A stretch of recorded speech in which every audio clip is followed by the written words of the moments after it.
right, let's talk about this new ATF leak.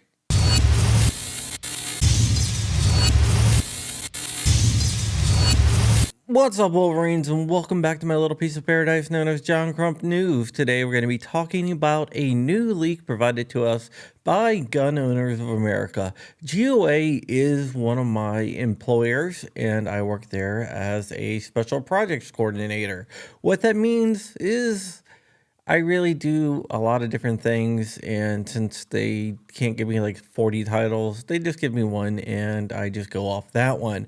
We're going to be talking about a leak that they got from one of their internal sources at the Bureau of Alcohol, Firearms, Tobacco, and Explosives, also known as the AFT, and it deals with revocations of FFLs. If you do not know, and I'm sure you already do, last year revocations of FFLs was up by 500%. Joe Biden said he wanted to crack down on rogue gun dealers, which means he wanted to crack down on everyone and shut down as many gun stores as possible. The IOIs, which is the Industry Operations Investigators, which are ATF employees, they're not special agents, they're ATF employees, and they look for compliance with the law. They're not criminal investigators. They go in to check your books, and their discretion was taken away. So there is a bunch of punishments, which is now the default, which includes getting your business shut down and your livelihood taken away. So let's go ahead and review this one strike policy and see what you can lose your FFL for. The first thing is something that should be pretty obvious, and that is transferring a firearm to someone who you run through NICS and they come back as denied. You're not allowed to transfer their firearm, but I'm pretty sure you know that. Or if they come back approved and you have reasons to believe that they should have been denied. What are those reasons? I don't know, and the ATF doesn't really say, which is kind of an issue. They can shut you down if you fail to run a background check at all, or if you did not verify alternative ID. Certain states have a concealed carry permit, which you can use in lieu of a background check, such as Arizona, and if you check that and it checks out, you can transfer the firearm. But if you don't do either of those, the FFL will be revoked by the ATF.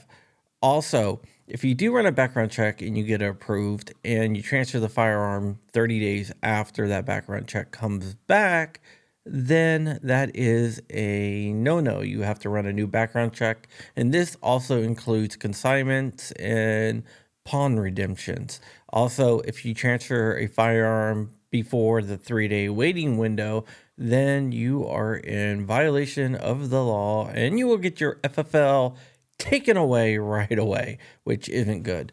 Also, trace request. You have 24 hours to respond to trace request. Now, this will affect tabletop dealers more than regular gun stores. If you do not respond to the ATF within 24 hours, your FFL will be revoked. When I was working for Facebook and I had a California number, but I lived and worked out of Virginia, the ATF somehow got my California work number and they called me for a trace request.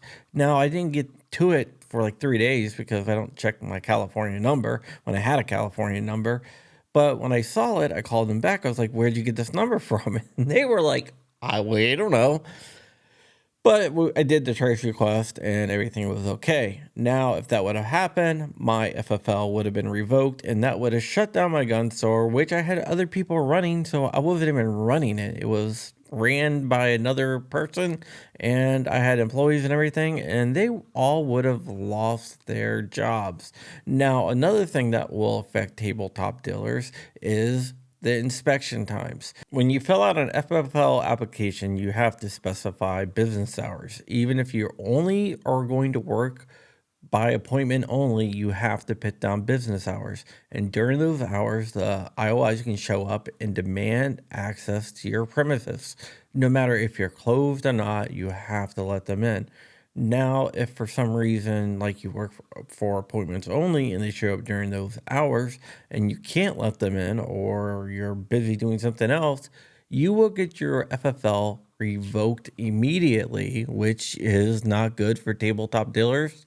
And we all know that Obama wanted to shut down the tabletop dealers, and it looks like Biden is going through with his wish in shutting down all tabletop dealers by using FFL revocations. Also, if you mislead or put down false information or leave out information on an FFL application, you will get your FFL revoked. Now, it doesn't really go into what these pieces of information that if you leave out, you get your FFL automatically revoked. But of course, it's the ATF, so everything will be vague because they want to be able to change it any way that they see fit. And like I said at the beginning of the video, the IOIs have no discretion. These are the default punishments for violating some fake ass law that the ATF has when they try to violate your rights. You should be able to open up a gun store without an FFL. I should be able to just go rent space down on my local store or set up in my basement and sell guns out of it all day without the government interfering, but that's not the world we live in. All right, guys. I have another video that I was going to release, and then tell you the truth, I really haven't even filmed it yet, about the frack case against the pistol brace rolling. I might push that until tomorrow. And then I'm working on another kind of a big project I think you guys will like. It's a little bit different video than what I usually do, so I'm going to need your feedback on that.